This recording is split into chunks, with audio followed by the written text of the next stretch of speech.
ben trovati a questa edizione del nostro telegiornale. Sono arrivati questa mattina all'ospedale di Udine 9 dosi del vaccino AstraZeneca per la comunità del Friuli Venezia Giulia. Scortato come sempre dai carabinieri, il carico è poi stato affidato ai sanitari che provvederanno alla successiva inoculazione negli hub della regione. Sì, siamo al Santa Maria della Misericordia di Udine. Oggi una nuova consegna di vaccini destinati alla comunità del Friuli Venezia Giulia, come sempre scortati dalle api, dai carabinieri in arrivo dall'autostrada. Dopo l'atterraggio a Venezia sono stati utilizzati come sempre dei mezzi refrigerati, lo vedete in questo momento. I vaccini sono stati poi consegnati al personale medico, messi su un carrello, portati all'interno. Siamo all'ingresso della parte dell'ospedale di Via Chiusa Forte, il normale ingresso dove normalmente vengono consegnati i vaccini in arrivo, come dicevo prima, dopo un lungo viaggio lungo l'autostrada A4 in arrivo dall'aeroporto di Venezia. La consegna come sempre è andata bene e si susseguono ormai numerose, quasi quotidianamente, le consegne di vaccino. Oggi è stato consegnato l'AstraZeneca. Ed è stato inaugurato un nuovo centro vaccinale a San Vito al Tagliamento. Allora siamo andati a vedere quali erano le sensazioni appunto di coloro che stavano attendendo l'inoculazione. Qualche preoccupazione prima, magari inevitabile, poi hanno prevalso il coraggio e il sollievo dopo l'inoculazione del vaccino. La prima somministrazione è stata fatta questa mattina, poco prima delle 9. Ha preso così il via, senza sembramenti e code, il centro di vaccinazione anti-Covid allestito nel Palazzetto dello Sport di San Vito al Tagliamento, situato nella frazione di Ligugnana. Dotato di 8 postazioni, che potranno essere aumentate di numero, è capace di effettuare 850 vaccinazioni al giorno e servirà nel complesso 12 comuni dei distretti del Tagliamento e del Sile. Il centro è stato allestito in pochissimi giorni. Nel giro di una settimana abbiamo messo in piedi quello che qua si può vedere. Credo di esprimere una grande soddisfazione sia per il fatto che San Vito è sede del centro, sia per quanto riguarda le modalità con cui si sta svolgendo. L'impegno vale parecchi mesi, intanto fino ad aprile, e ci auguriamo che si possa andare verso quella immunità di comunità che è fondamentale per la ripartenza complessiva di tutto. Quello di San Vito si affianca al centro di vaccinazione della Fiera di Pordenone, ma presto in Friuli Occidentale ne nasceranno di nuovi. La Regione e l'ASFO hanno previsto una pianificazione di controlli il più vicino possibile ai cittadini, che vuol dire che a Pordenone è partito il punto di vaccinazione alla Fiera, a San Vito è partito il punto di vaccinazione al Palazzetto, poi partirà a Sacile e probabilmente partirà anche a Maniago.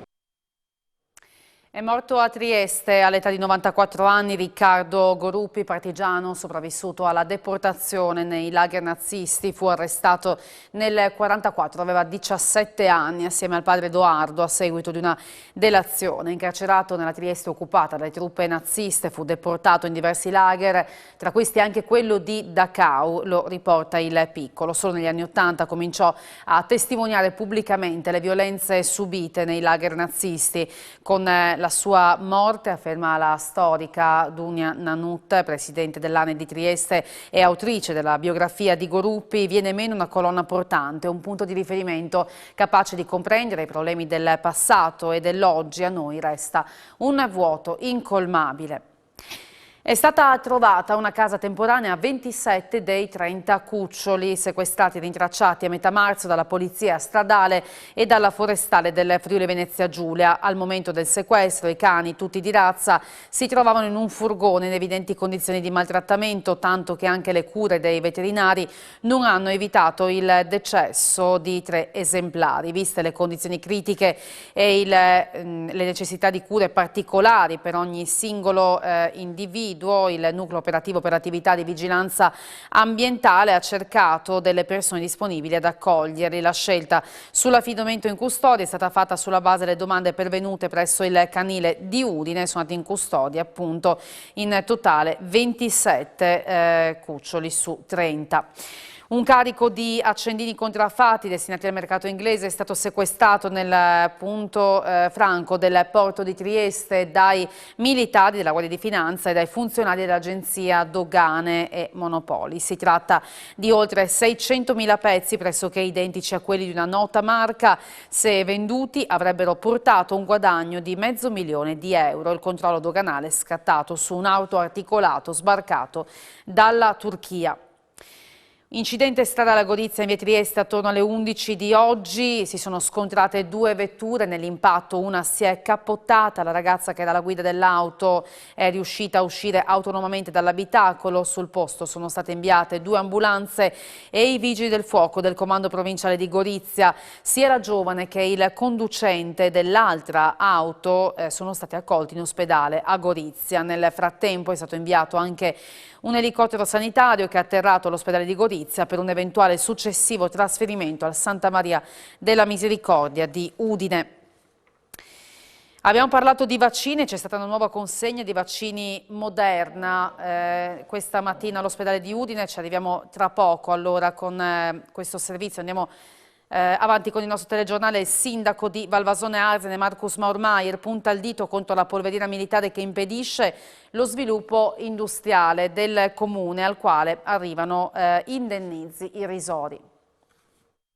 La polveriera di Valvasone Arzene, un'eredità della guerra fredda davvero ingombrante. A dirlo è il sindaco Marcus Maurmaier, che punta il dito sulla struttura militare ancora operativa, una delle tante ancora presenti sul territorio. I vincoli di sicurezza infatti impediscono la presenza di attività entro i 500 metri dal deposito. In comune di Valvasone Arzene abbiamo una polveriera che impone dei vincoli di servitù e quindi delle limitazioni nell'uso di quei territori da parte degli agricoltori, ma anche di alcune attività produttive. E proprio di recente un'azienda che voleva creare un nuovo stabilimento che avrebbe dato vita a una ventina di posti di lavoro si è vista eccepire una contrarietà di fondo da parte dei militari e il progetto è stato abortito.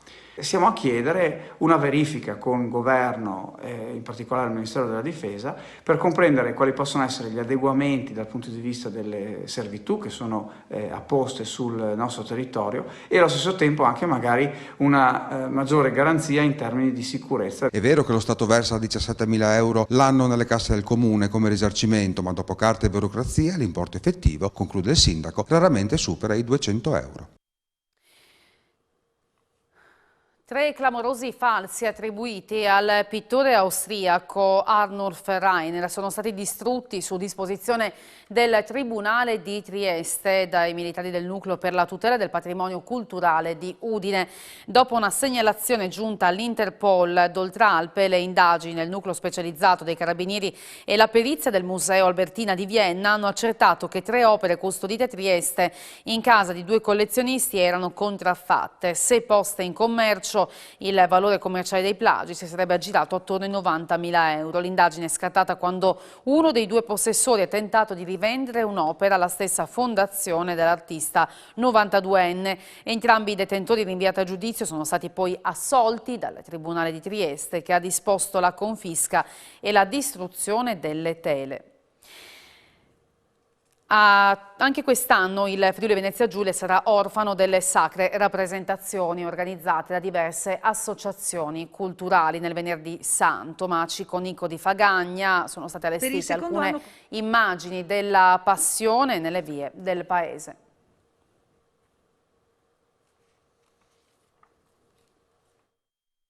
Per il secondo anno consecutivo anche in Friuli Venezia Giulia non ci saranno le sacre rappresentazioni organizzate sul territorio da diverse associazioni culturali nel Venerdì Santo.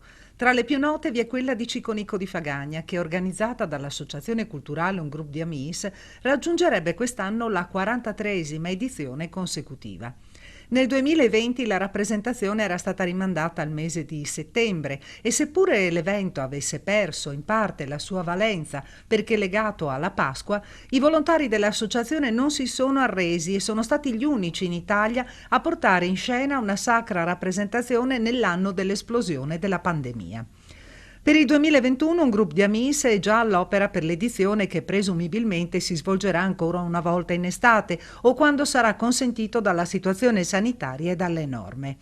Nell'attesa di poterla produrre in presenza di pubblico, l'associazione ha programmato diverse iniziative, tra le quali l'allestimento di alcune immagini della Passione per le vie di Ciconico. L'edizione 2020 sarà trasmessa da Telefriuli nel giorno di Venerdì Santo a partire dalle 19:45. La rappresentazione di Ciconico, che si tiene sulle colline del paese, conta oltre una settantina tra figuranti e collaboratori e propone ogni anno un tema diverso basato su un testo inedito, arricchito da rinnovate scenografie, costumi, luci e musiche, e fa parte di una rete di passioni italiane denominata Europassione per l'Italia, che sta finalizzando la candidatura della rete delle sacre rappresentazioni italiane come patrimonio immateriale dell'umanità UNESCO. Inizia questa sera l'avventura della Web Gesteco Cividale nelle Final 8 di Coppa Italia. A Rimini alle 21 la squadra di Pilastrini affronterà la Fortitudo Agrigento, una vera e propria corazzata che ha chiuso prima nel suo girone. Sentiamo come analizza la sfida l'assistant coach Marco Milan. Prima di tutto Agrigento ha una società che nel recente passato ha affrontato campionati di Serie A2. Quindi è una società di tutto rispetto. Quest'anno ha allestito una squadra che punta decisamente al salto di qualità, ha un quintetto base che è sicuramente il più attrezzato di tutta la Serie B, perlomeno sulla carta. Il nome più eclatante è quello di Chiarastella, che probabilmente ha fatto una scelta di vita affermandosi ad Agrigento, perché sicuramente le offerte dai piani alti non mancavano. Sugli esterni vantano Veronesi, Saccaggi e in cabina di regia Grande, mentre sotto canestro Rotondo è un lungo che negli ultimi tempi ha sicuramente ampliato il suo bagaglio tecnico, diventando un giocatore ancor più pericoloso. Andremo ad affrontare un quarto di finale di Coppa Italia che ci inorgoglisce prima di tutto, sapendo che è una partita secca, metteremo in campo tutte quelle che sono le nostre armi. Ci siamo guadagnati questi quarti di finale con una cavalcata alquanto importante nella prima fase di questo campionato. E tra poco l'appuntamento con A Voi la Linea. Grazie per aver seguito il nostro telegiornale. Arrivederci.